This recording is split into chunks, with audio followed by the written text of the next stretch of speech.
kama ile tsunami Raila alikuwa anatueleza eti ni hii ya kuendesha chuki na kupanda mbegu ya kugawanya Wakenya na kutumia BBI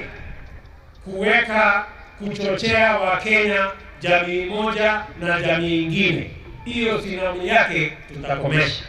Haitakuwa katika Kenya hii. It will not happen in this country. Na mimi nataka niwaeleze Wakenya ya kwamba we will stop Raila Odinga from dividing this country along ethnic lines.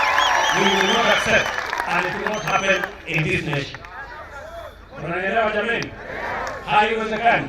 Mtu mmoja hawezi kutuzungusha Kenya miaka yote. Eti sasa anaenda kusimama pale na kusema ya kwamba kama wewe si wa jamii fulani, hautaomba kura, hautapigiwa kura, hautafanya biashara, hautakuwa na mali, hautaendesha mambo yako ya kilimo, hautaishi. Hiyo ni Kenya gani?